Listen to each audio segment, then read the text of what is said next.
bon, jusqu'à présent, on a été capable, puis dans les écrits scientifiques, puis dans les recensions qu'on a faites, nous, de la littérature qui porte sur les garçons adolescents, on était capable d'arriver à certains consensus, je dirais, à l'effet qu'il y a plusieurs symptômes, ou il y a plusieurs manifestations qui sont similaires chez les garçons et chez les filles. Entre autres, si on pense à la perte de poids, elle est là. Si on pense aux préoccupations, aux manies, aux rituels qu'on peut voir chez les filles, on peut aussi voir ça chez les garçons. Une des choses qui distingue, je crois, les préoccupations des garçons et les manifestations qui peuvent être liées aux troubles alimentaires, ça concerne la préoccupation par rapport à l'image corporelle, où les garçons sont plus préoccupés par un corps qui est le corps idéal, dans le fond, qui est la perception du corps idéal chez les garçons, où la musculature ou la musculation là, va être beaucoup plus importante chez les garçons que chez les filles. Et je pense que ça parle de leur préoccupation qui va tourner plus autour de ça.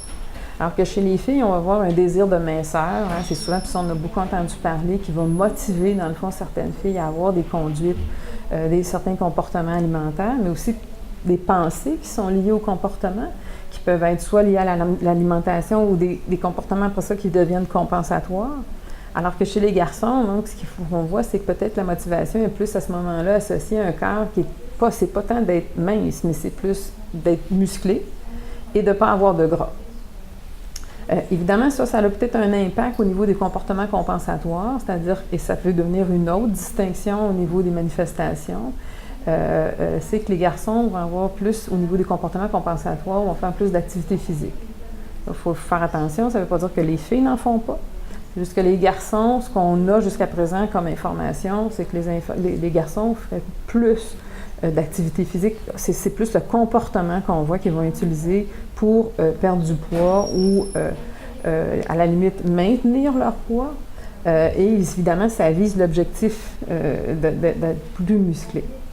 Dernier point peut-être que j'ajouterais, c'est qu'on a un petit peu de difficulté à l'heure actuelle pour vraiment bien dire quelles sont les différences ou qu'est-ce qui est similaire puis qu'est-ce qui est différent, parce que les outils qu'on a, je dirais, sont pas idéaux, il y a un peu des failles.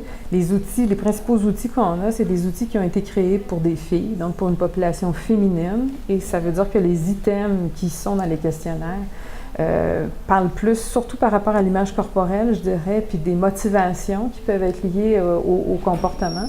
Et ils sont plus axés sur une population de femmes. Alors, c'est pour ça qu'il y a dans le fond différents auteurs et chercheurs qui essaient de développer des outils plus pour les garçons, pour essayer qu'on saisisse mieux, dans le fond, la réalité des garçons au niveau psychique. Hein, c'est pas simple nécessairement à détecter et à identifier, pour être capable après ça de l'évaluer.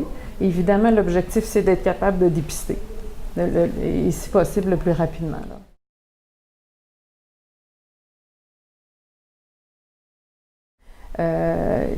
Souvent, mais ça va être similaire, dans le fond, à ce qu'on peut voir chez certaines filles. Donc, ça peut être des adolescents, des garçons qui vont être préoccupés par le type d'aliments qu'ils vont prendre, qui vont être soucieux de ne pas avoir des aliments qui sont trop gras ou qui sont trop riches, que ce soit en calories ou dans certains types de groupes alimentaires.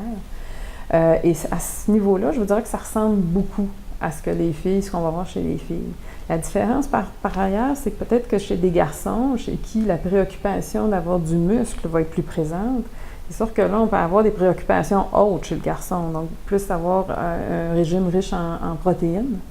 Et d'avoir une alimentation qui, à ce moment-là, je vous dirais, diffère de chez les filles, parce qu'ils vont vouloir manger des choses et c'est vraiment dans l'optique de je vais aller m'entraîner, donc très souvent, et de favoriser le développement de la musculature du corps de façon soit plus rapide, ou en tout cas selon ce qu'ils souhaitent, donc selon les idéaux qu'ils visent.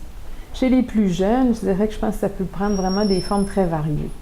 Et je ne suis pas certaine qu'on pourrait, à ce moment-ci, dire que chez des enfants, quand je parle des plus jeunes, les 8-13 ans, est-ce qu'il y a vraiment quelque chose qui est différent ou qui peut témoigner d'un trouble alimentaire chez le plus jeune, qui va être différent des filles? Je ne pense pas. Je trouve qu'on est encore vraiment à explorer, puis dans des balbutiements.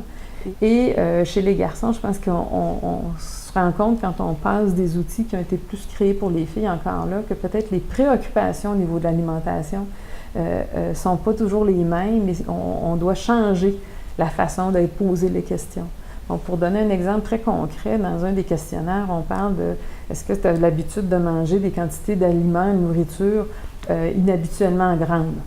Hein? Bon, qu'est-ce que c'est une quantité de nourriture inhabituellement grande pour un garçon de 15 ans qui est en poussée de croissance? Hein? Vous voyez qu'il y a des choses qui...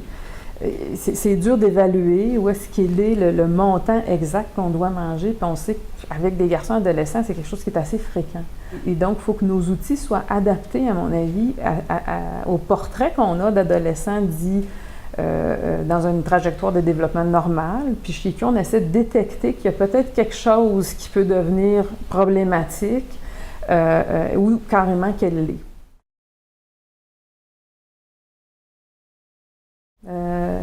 En lien avec les hommes, qu'il y a beaucoup encore à faire, que c'est clair que les hommes, les garçons, les enfants garçons, puis quand je dis les enfants, là, commençant à 8 ans, là, mais il y en a d'autres avant, mais les troubles alimentaires, ça existe chez les garçons, enfants et adolescents, qu'on a besoin, moi je dirais, de l'aide de tout le monde pour continuer d'approfondir nos connaissances, puis de mieux connaître ces troubles-là, de mieux les documenter, de mieux s'outiller. Et on a besoin de toutes les disciplines pour le faire et de se rappeler aussi qu'en termes de données probantes, on n'en a pas beaucoup pour les hommes, mais moi je sais que pour les enfants et les adolescents, on en a une assez solide en tout cas qui dit que si on dépiste précocement et qu'on intervient précocement, on a des meilleurs pronostics, on a des meilleures évolutions.